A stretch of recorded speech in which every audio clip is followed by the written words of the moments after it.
प्यारे विद्यार्थियों, आज का हमारा टॉपिक है संधारित्र की धारिता पर परावैद्युत का प्रभाव।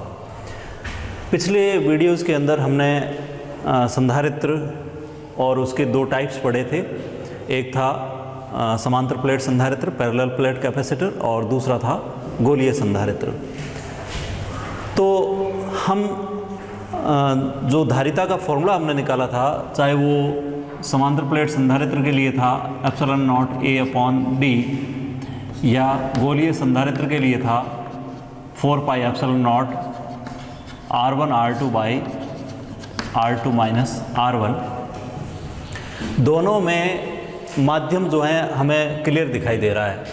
और अगर इनिशियल फॉर्मूला आपको पता हो तो हम एक गोलीय चालक की धारिता के लिए भी फॉर्मूला लिखते हैं 4 पाई एप्सिलॉन नॉट R।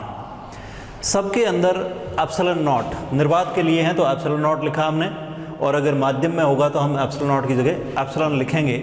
लेकिन समस्या ये आती है कि क्या वो माध्यम पूरा भरा हुआ है या आंशिक रूप से भरा हुआ है।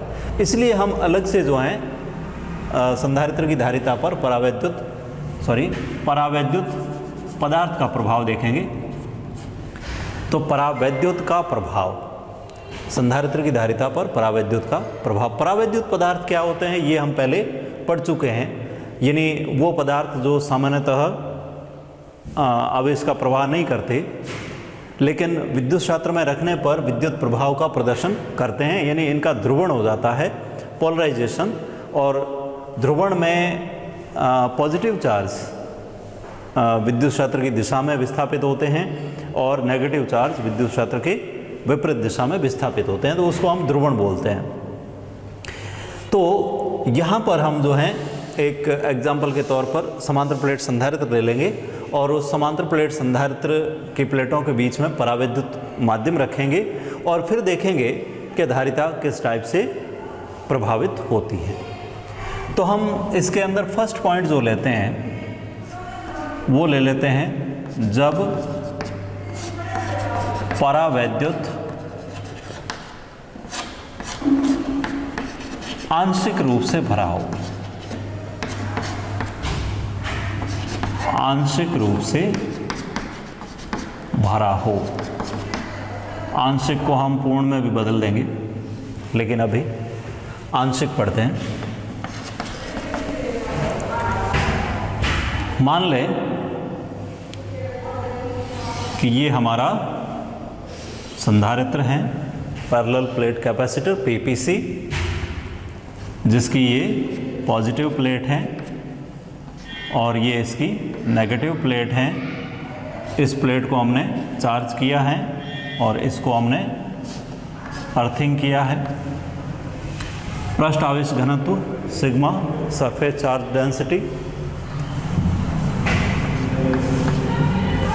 प्लेटों के बीच की दूरी स्मॉल d एंड प्लेट क्षेत्रफल कैपिटल A। विद्युत क्षेत्र की दिशा, electric field intensity E equal to जो हम लिखते हैं सिग्मा बाई एप्सिलॉन नॉट। ये एक तरह से निर्वात में है तब विद्युत क्षेत्र की तीव्रता हमें मिलती है सिग्मा बाई एप्सिलॉन नॉट। हम यहाँ पे क्या करते हैं, प्लेटों के बीच में एक परावैद्युत माध्यम रखते हैं और इस परावैद्युत पट्टिका की जो मोटाई है वो है स्मॉल t। देन बहुत क्लियर है कि पूरा नहीं भरा हुआ है बल्कि आंशिक रूप से है, तो यहाँ और यहाँ निर्वात हैं। इसका मतलब ये हुआ कि निर्वात या वायु माध्यम कितनी दूरी में है, d माइनस t दूरी में, और t दूरी में माध्यम है। परावैद्युत का जब ध्रुवण होता है तो प्लस जो है पॉजिटिव चार्ज वो इलेक्ट्रिक फील्ड की डायरेक्शन में जाएगा, नेगेटिव अपोजिट डायरेक्शन में जाएगा, विपरीत दिशा में। तो यहाँ पे हम जो हैं इस टाइप से इसको डिनोट कर देते हैं। क्लियर? और अब क्योंकि पॉजिटिव एंड नेगेटिव ये एक तरह से धनावेशों के केंद्र विस्थापित हो गए, तो इसके अंदर भी एक परिणामी रूप से विद्युत क्षेत्र उत्पन्न हुआ और उस विद्युत क्षेत्र की दिशा क्या होगी, जिसको हम कहेंगे ई इंड्यूस। इसको हम निर्वात में ई नॉट से ले लें। ई इंड्यूस की direction positive to negative, opposite to electric field of capacitor, E naught की विपरीत दिशा में है। तो इसका मतलब ये हुआ कि परिणामी रूप से विद्युत क्षेत्र की तीव्रता निर्वात की तुलना में कम हो जाएगी। विद्युत क्षेत्र की तीव्रता घटेगी, इट मीन्स विभवांतर घटेगा, और विभवांतर घटेगा तो इस संधारित्र की धारिता बढ़ेगी, क्योंकि इसका सिग्मा कांस्टेंट है। आवेश या आवेश घनत्व जो है वो कांस्टेंट है। तो यहाँ हम डायरेक्ट जो है विभवांतर निकालेंगे। विभवांतर में ध्यान रखेंगे कि जब हम समांतर प्लेट संधारित्र में लिखते हैं V बराबर E इंटू डी, तो यहाँ पे E नॉट जो है वो कितने भाग में है, D माइनस टी भाग में। ये D माइनस टी भाग हुआ और T भाग में क्या है, E इंड्यूस। तो इसलिए यहाँ विभवांतर अलग आएगा और निर्वात या वायु माध्यम के लिए अलग आएगा। टोटल विभवांतर जो है वो एक तरह से अलजेब्रिक सम होगा, यानी योग के बराबर होगा। तो हम यहाँ पे लिखेंगे प्लेटों के बीच विभवांतर V इक्वल टू, दो पार्ट में लिखेंगे, एक निर्वात में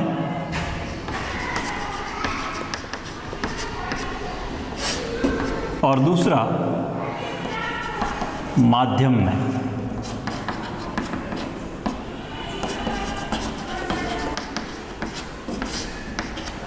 यहां हम ये मान लेते हैं कि इस परावैद्युत पट्टी का जो परावैद्युतांक है, डाइइलेक्ट्रिक कांस्टेंट एप्सिलॉन आर है। निर्वात में विभवांतर को मैं लिखूंगा ई नॉट, विद्युत क्षेत्र की तीव्रता, और निर्वात की जो रेंज है वो क्या है, डी माइनस टी, प्लस माध्यम में ई इंड्यूस इनटू माध्यम की मोटाई स्मॉल टी। क्लियर।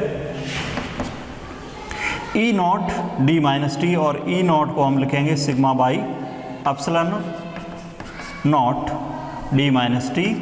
ई इंड्यूस को हम क्या लिखेंगे, sigma by epsilon. Okay, clear है। Sigma by epsilon not D minus T plus sigma by epsilon क्या होता है, epsilon R, epsilon by epsilon not, then epsilon equal to epsilon R into epsilon not. तो epsilon not epsilon R into T. Clearly दिखाई दे रहा है। Sigma by epsilon naught common है, तो sigma by epsilon naught common, D minus T plus T upon epsilon R. ये विभवांतर हुआ, और इसको हम चाहें तो आवेश के रूप में भी लिख सकते हैं। सिग्मा क्या होता है,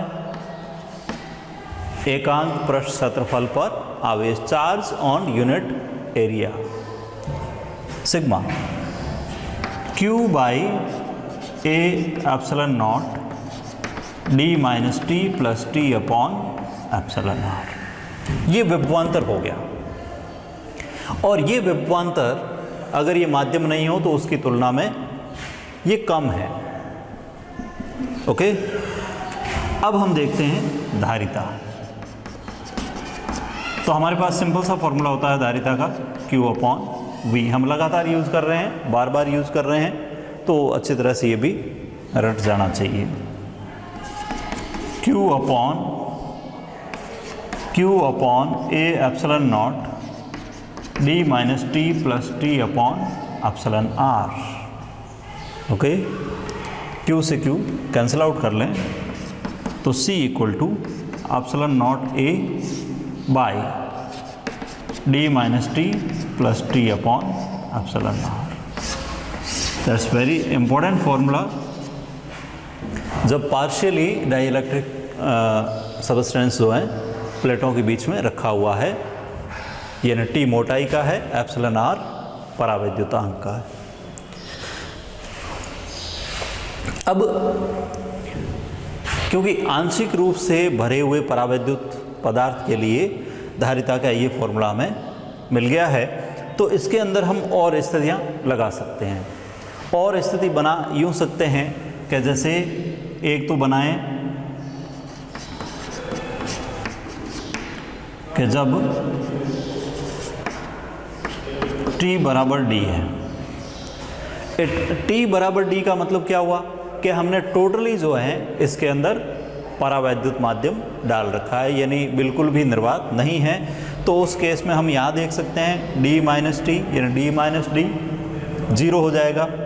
ये D के बराबर है तो D अपॉन एप्सिलॉन आर ऊपर चला जाएगा, तो C जो है वो हमें मिलेगा epsilon R epsilon naught A upon D। और ये मैं आपको पहले भी बता चुका हूँ कि एप्सिलॉन नॉट यहाँ आ रहा है, तो इसका मतलब ये हुआ कि जो भी धारिता है वो निर्वात की तुलना में हमें एप्सिलॉन आर गुणा मिलने वाली है। क्लियर? तो यहाँ पर भी ऐसा ही हो रहा है, लेकिन क्योंकि हमने आंशिक रूप से भरे माध्यम के लिए फॉर्मूला निकाला है, उसमें हम स्थिति लगा रहे हैं। तो एक स्थिति तो ये हो जाती है। दूसरी हम ये देखें कि अगर माध्यम धात्विक हों, धातु का मतलब एप्सिलॉन आर कितना है? अनंत। और एप्सिलॉन आर अगर अनंत है तो टी अपॉन अनंत 0 हो जाएगा, तो केवल ये बचेगा, तो C बराबर epsilon naught A upon D minus T. और अगर अब इसके अंदर ये कंडीशन अप्लाई कर दी जाए तो फिर धारिता क्या हो जाएगी? D minus T 0, 1/0 infinite. It means यहाँ धारिता अनंत हो जाएगी। तो ये हम कंडीशन ले सकते हैं इसमें। तो एक तो हमने ये ले लिया कि जब परावैद्युत आंशिक रूप से भरा हो और एक ही परावैद्युत है। अब हम दूसरी कंडीशन इसमें ये लेते हैं कि अगर हमारे पास में बहुत सारी परावैद्युत पट्टिकाएं हैं, बहुत सारी परावैद्युत पट्टिकाएं हैं और वो समांतर प्लेट संधारित्र की प्लेटों के बीच में रखी हुई है, तो फिर हम धारिता का फॉर्मूला कैसे निकालेंगे? देखें,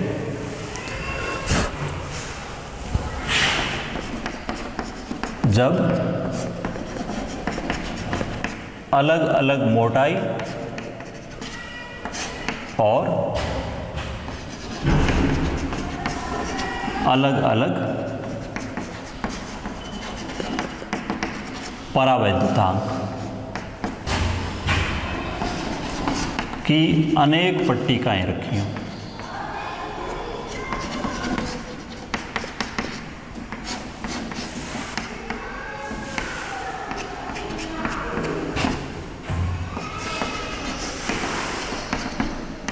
अलग अलग परावैद्युतांक और अलग अलग मोटाई की बहुत सारी पट्टिकाएं हैं। इस टाइप से हम बना सकते हैं। ये मान लो संधारित्र हैं, पॉजिटिव प्लेट, नेगेटिव प्लेट, ये इसका इलेक्ट्रिक फील्ड हो गया निर्वात में। इसमें मान लो कि हमने इस टाइप से बहुत सारी पट्टिकाएं रखी हैं। सबकी मोटाई सेम है, सबकी मोटाई अलग अलग है, बट क्षेत्रफल सेम है। ये दूरी स्मॉल d है। ये मान लो T1 मोटाई की है, एप्सिलॉन R1 परावैद्युतांक है। ये T2 मोटाई की है, एप्सिलॉन R2 परावैद्युतांक है। ये T3 मोटाई की है, एप्सिलॉन R3 परावैद्युतांक है। और ऐसे ही मान लो कि ये जो हैं Tn मोटाई की हैं, जिसका परावैद्युतांक एप्सिलॉन Rn है। ओके, यानी बहुत सारी एक तरह से समांतर रूप से पट्टिकाएं रखी हुई हैं, जिनकी मोटाइयाँ अलग हैं, जिनका परावैद्युतांक अलग हैं। तो उस केस में हम यहाँ पे विभवांतर के बहुत सारे पार्ट्स देख सकते हैं। एक विभवांतर तो हम निर्वात में ले लेंगे, यहाँ और यहाँ कोई पट्टिका नहीं है तो वो निर्वात में हुआ। उसके बाद में सारे के सारे, जैसे इसके अंदर जो विद्युत क्षेत्र की तीव्रता उत्पन्न होती है वो E1 होती है, इसमें E2 होती है, इसमें E3 होती है, ऐसे ही इसमें En होती है। तो हम अलग अलग विभवांतर को कैसे लिख सकते हैं? V बराबर E0 निर्वात में है, लेकिन इसकी रेंज क्या है? इसकी रेंज जो है वो ये है, D माइनस पट्टिकाओं की मोटाई को हमने घटा दिया तो शेष निर्वात बचेगा, plus E1 T1 plus E2 T2 plus E3 T3 and that's on En Tn। Okay, अब हमें ये पता है कि माध्यम में जो विद्युत क्षेत्र है वो निर्वात की तुलना में कितना होता है? 1/εr। तो यहाँ पे जैसे इसको हम लिखेंगे सिग्मा बाई एप्सिलॉन नॉट, तो इसको लिखेंगे sigma by epsilon not epsilon R1, sigma by epsilon not epsilon R2, sigma by epsilon not epsilon R3 and that's on sigma by epsilon not epsilon Rn। इस type से लिखा जाएगा। तो sigma by epsilon not D minus T plus T1, यहाँ हल्की सी जो है इसको बड़े कोष्टक में पैक करें, क्योंकि इन सारी मोटाइयों को हम ऐड कर रहे हैं। तो इसको भी मैं यहाँ पे कोष्टक में पैक कर देता हूँ। D minus T1 plus T2 plus T3 that's on Tn, plus E1 को sigma by epsilon not epsilon R1 T1, sigma by epsilon not epsilon R2 T2, sigma by epsilon not epsilon R3 T3 and इसी तरह से sigma by epsilon not epsilon Rn Tn। सबके अंदर sigma by epsilon naught common है, तो D minus T1 plus T2 plus T3 plus Tn plus, यहाँ तक हम इसको एंड कर लें। उसके बाद में सिग्मा बाई एप्सिलॉन नॉट सबके अंदर कॉमन ले रखा है, तो यहाँ बचेगा T1 upon epsilon R1, T2 upon epsilon R2, T3 upon epsilon R3 और इसी टाइप से Tn upon epsilon Rn। Clear? तो ये विभवांतर आ गया, और इसको पहले की भांति हम आवेश के रूप में लिख सकते हैं। सिग्मा को लिख सकते हैं Q बाई ए, तो Q by A epsilon not D minus T1 plus T2 plus T3 plus Tn plus T1 upon epsilon R1, T2 upon epsilon R2, T3 upon epsilon R3 और इसी तरह से चलते हुए Tn अपॉन एप्सिलॉन Rn। अब धारिता जो होती है वो हमारी होती है Q बाई V, और इससे हम धारिता का फॉर्मूला लिखेंगे Q by A epsilon not D minus, इस पूरे को अगर जोड़ करके मैं समेशन ऑफ T लिख सकता हूँ तो कोई दिक्कत नहीं होनी चाहिए, प्लस यहाँ पर भी summation of T upon epsilon R कर लें, शॉर्ट हो जाएगा। यहाँ पे इनिशियल वैल्यू जो है 1 है, लास्ट n है, यहाँ पर भी इनिशियल वैल्यू 1 है, लास्ट n है, कोई समस्या नहीं। Q से Q कैंसिल हो गया, हमें धारिता का फॉर्मूला मिल जाएगा epsilon naught A by D minus summation of T plus summation of T upon epsilon R। Okay,